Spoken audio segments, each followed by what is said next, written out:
Damn it. ఏంటిట కుండబద్దలు కొడతా అత్త. నమస్కారం, కుండబద్దల ప్రేక్షకులకి స్వాగతం.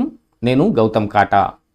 ఈ వీడియోలో నేను మీతో చెప్పాలనుకునే అంశం, జగన్పై ఈడీ మళ్ళీ టార్గెట్ పెట్టిందా? ఎందుకంటే కాకినాడ పోర్టును దక్కించుకోవడానికి అరబిందో కంపెనీ ద్వారా జగన్మోహన్ రెడ్డి ఆడిన ఒక వింత నాటకం మీద కేవీ రావు సిఐడి కంప్లైంట్ ఇచ్చాడు. ఇందులో మనీ లాండరింగ్, మనీ రూటింగ్ జరిగింది అని ఈడీ కూడా ఎంటర్ అయింది.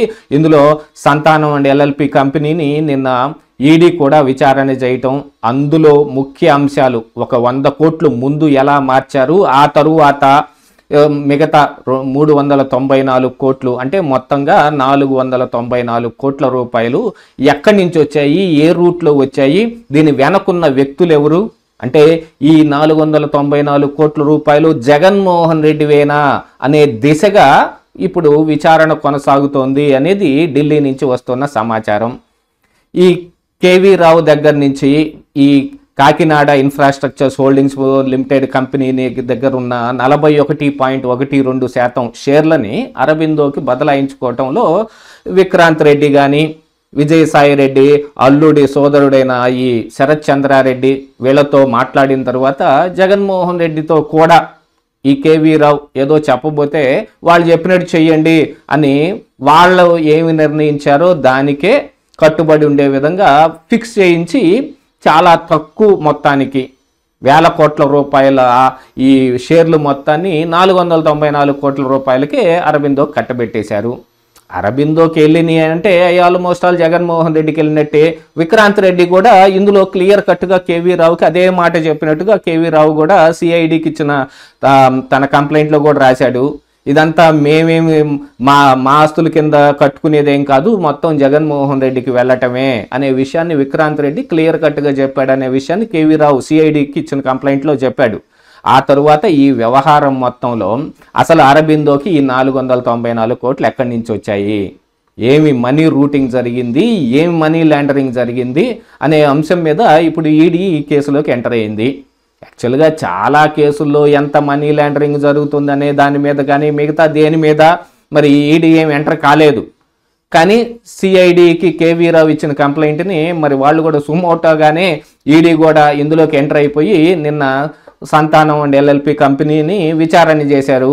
అందులో కేవీ రావుని బెదిరించటం కోసం ఈ పోర్ట్ ఏదో 904 కోట్ల రూపాయలు గవర్నమెంట్కి బకాయి ఉన్నట్టుగాను, దీని మూలాన ఈ కేవీ రావు కానీ అతని కుటుంబం కానీ ఇబ్బందులు పడే అవకాశాలు ఉన్నాయి అని బెదిరింపుకి ఒక ఫ్యాబ్రికేటెడ్ డాక్యుమెంట్ ఒకటి తయారు చేయించారు అనేది సిఐడికి ఈ కేవీ రావు ఇచ్చిన దాని ప్రకారంగా కానీ ఈడీ కూడా నిర్ణయించుకున్న దాని ప్రకారంగా ఇది ఫ్యాబ్రికేటెడ్ డాక్యుమెంటే.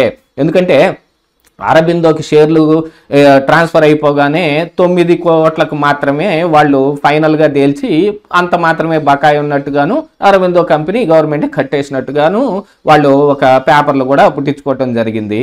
అసలు ముందు 904 కోట్లు ఎందుకు బకాయి వచ్చింది, ఆ తర్వాత అది 9 కోట్లకి ఎందుకు దిగిపోయిందనే దాని మీద నిన్న ఈడీ విచారణ చేసిన దాంట్లో మొత్తానికి ఆ కంపెనీ వాళ్ళు మాత్రం బాగా ఇరుక్కుపోయినట్టుగానే కనిపిస్తూ ఉంది.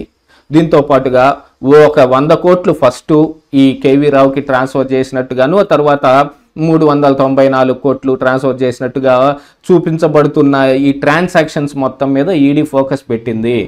అంటే ఈ సొమ్ము జగన్మోహన్ రెడ్డి దగ్గర నుంచి ఏమైనా ట్రాన్స్ఫర్ అయ్యి ఇటు వచ్చాయా అని. అంటే జగన్మోహన్ రెడ్డిని ఈడీ మళ్ళీ టార్గెట్ చేయబోతోంది. ఆల్రెడీ సిబిఐ కేసులు కానీ ఈడీ కేసులు కానీ గత 10 సంవత్సరాలుగా జగన్మోహన్ రెడ్డి మీద ఏలాడుతూ ఉంటే ఇప్పుడు మరో కొత్త కేసు వచ్చే అవకాశం మెండుగా ఉంది. దీంతో పాటుగా ఆంధ్రప్రదేశ్ రాష్ట్రంలో ఆయన అధికారంలో ఉన్న హయాంలో జరిగిన వాటన్నిటి మీద కూడా ఈడీ ఫోకస్ పెడుతున్నట్టుగా కొంత సమాచారం వస్తుంది. అంటే మరి జగన్మోహన్ రెడ్డిని ఏమన్నా ఈ బీజేపీ నరేంద్ర మోడీ కానీ అమిత్ షాలు కానీ వదిలించేసుకోదలుచుకున్నారా? మరి ఈడీ ఈ 494 కోట్లు జగన్మోహన్ రెడ్డి దగ్గర నుంచే రూటింగ్ అయ్యి వచ్చాయి అని ప్రూవ్ చేయగలుగుతుందా? లేదు, అలాంటి సమాచారం మొత్తం సేకరించి మళ్ళీ జగన్మోహన్ రెడ్డిని ఏదో ఒక రకంగా తమ గుప్పిట్లో పెట్టుకోవటానికి.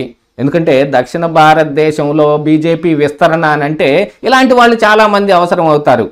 రేపు 33వ నాటికి చంద్రబాబు నాయుడు ఏ దిశగా ప్రయాణం చేస్తాడు, కూటమిలోనే ఉంటాడా? ఎందుకంటే 14, 19 మధ్య చివరికి వచ్చేటప్పటికి చంద్రబాబు నాయుడు బయటకు వచ్చేసే అవకాశాలని ఎక్కువగా వెతుక్కున్నాడు. రేపు పవన్ కళ్యాణ్ కూడా ఈ కూటమితో ఉంటాడు అనేది పెద్ద నమ్మకం లేని అంశం. ఎందుకంటే ప్రతి ఒక్కరి టార్గెట్ సీఎంఏ. చంద్రబాబు నాయుడిని సీఎం చేయడానికి ఏం పవన్ కళ్యాణ్ పార్టీ పెట్టలేదు కదా. తాను సొంతగా సీఎం అవ్వాలి అని అంటే మళ్ళీ ఇప్పుడు చంద్రబాబు నాయుడిని బయటకు పంపించాలి అని అన్నప్పుడు మళ్ళీ జగన్మోహన్ రెడ్డి లాంటి వాళ్ళ అవసరం బీజేపీకి ఏర్పడుతుందా అనే దాంట్లో కూడా చూసుకోవాలి. ఏది ఏమైనా ఈ కేసు మొత్తంలో జగన్మోహన్ రెడ్డి దగ్గర నుంచి ఈ డబ్బులు వచ్చాయి అనేది ఎక్కువగా ప్రయత్నం జరుగుతుంది. ఈడీ విచారణలో ఇదే తేల్చబోతోంది. ఈ అంశాన్ని పెట్టుకుని మళ్ళీ వాళ్ళు తమ గుప్పెట్లోకి తీసుకోవడానికి ప్రయత్నాలు చేస్తూ ఉన్నారు అనేది చాలామంది అనుకుంటున్న అంశం. ఏది ఏమైనా ఈ డబ్బు మొత్తం ఎక్కడి నుంచి వచ్చింది అనేది మరి ఈడీ ఏం తెలుస్తుంది అనే దాని మీద ఆధారపడి ఉంది కదా. ఇదే ఈరోజు కుండబద్దలు.